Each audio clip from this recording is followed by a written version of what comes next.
নমস্কার বন্ধুরা, সকলকে স্বাগত জানাচ্ছি। আশা করছি সবাই ভালো আছেন। আজকে আমি আপনাদের সাথে কচি ডাঁটা আর আলু দিয়ে হালকা পাতলা পোস্তর রেসিপি শেয়ার করছি। গরম ভাত দিয়ে এই রেসিপিটা খেতে অপূর্ব লাগে। আজকের এই রেসিপি ভালো লাগলে ভিডিওটাকে লাইক আর শেয়ার করতে ভুলবেন না। চলুন তাহলে রেসিপিটা দেখে নেওয়া যাক। রান্নাটা করার জন্য আমি এখানে 3টে বড় সাইজের আলুকে এইভাবে একটু ডুমো ডুমো করে কেটে নিয়েছি। খুব বেশি ছোটও করিনি, আবার খুব বেশি বড়ও রাখিনি। একইভাবে আলুগুলোকে আমাদের কেটে নিতে হবে। আর এখানে আমি কচি ডাঁটাগুলোকে অল্প অল্প করে এইভাবে ছাড়িয়ে নিয়েছি। তার সাথে পোস্তটা বাটার জন্য 10 মিনিট আগে থেকেই পোস্তটা আমি জলে ভিজিয়ে রেখেছি। এতে করে এটা খুব সুন্দর করে পেস্ট করে নেওয়া যায়। আপনারা চাইলে এটা শিলেও বেটে নিতে পারেন। তো পোস্তটা জলে 10 মিনিট ভিজিয়ে রাখার পর এটা ছাঁকনি দিয়ে ছেঁকে নিয়ে আমি গ্রাইন্ডিং জারে নিয়ে নিলাম। তারপর এর মধ্যে যে যেরকম ঝাল ভালোবাসেন সেই অনুযায়ী লঙ্কা দিয়ে দিতে হবে। তো আমি এখানে কাঁচা পাকা লঙ্কা মিশিয়ে প্রায় 3টের মতো লঙ্কা দিয়েছি। এবার অল্প অল্প জল ব্যবহার করে এটার একটা স্মুথ পেস্ট আমাদের তৈরি করে নিতে হবে। এবার বাকি রান্নাটা করার জন্য কড়াইটা মাঝারি আছে গরম করতে বসিয়ে প্রায় 3 টেবিল চামচের মতো সর্ষের তেল দিয়ে দিলাম। তেলটা ভালো করে গরম হয়ে গেলে প্রথমেই এর মধ্যে আমরা যে কচি ডাঁটাগুলো কেটে রেখেছিলাম সেইগুলো দিয়ে একটু নাড়াচাড়া করে নিতে হবে। 2 মিনিটের জন্য এটা ঢাকা দিয়ে আমরা ভেজে নেব। এইভাবে কমানো আছে একটু ঢাকা দিয়ে ভাজলে ভাজাটা তাড়াতাড়ি হয়ে যায়।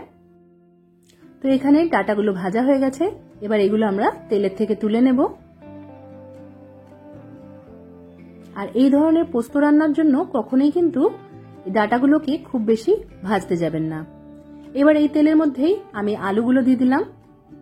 আর আলুগুলো আগে থেকেই 2বার জল পাল্টে আমি ধুয়ে নিয়েছিলাম। জল ঝরিয়ে আলুগুলোকে তেলে দিয়ে দিলাম। এবার ঢাকা দিয়ে প্রায় 3 মিনিটের মতো আলুগুলোকে আমি ভেজে নিলাম। 3 মিনিট পর ঢাকাটা সরিয়ে নিয়ে একবার নাড়াচাড়া করে দিতে হবে। এবার এর মধ্যে আমরা স্বাদ অনুসারে নুন দিয়ে দেব। সাথে সাথে 2টো চিরা কাঁচা লঙ্কা দিয়ে দিলাম। নুনটা দেওয়ার পর ভালো করে মিশিয়ে নিতে হবে। আর এই সময় নুনটা দিয়ে দিলে আলুগুলো খুব তাড়াতাড়ি সেদ্ধ হয়ে যাবে। এবার এর মধ্যে পরিমাণ মতো আমি উষ্ণ জল দিয়ে দিচ্ছি। যেহেতু এই পোস্তটা একটু পাতলা হবে তাই এর মধ্যে আমি 1.5 কাপের মতো উষ্ণ জল দিয়েছি। জলটা দিয়ে ভালো করে মিশিয়ে নিয়ে ঢাকা দিয়ে আলুটাকে প্রায় 6-7 মিনিটের মতো সেদ্ধ হতে দিতে হবে। যেহেতু আমি রান্নাটা নতুন আলু দিয়ে করছি তাই সেদ্ধ করতে একটু সময় লাগে। আপনারা এখানে চন্দ্রমুখী আলু ব্যবহার করলে রান্নাটা করতে সময়টা কম লাগবে।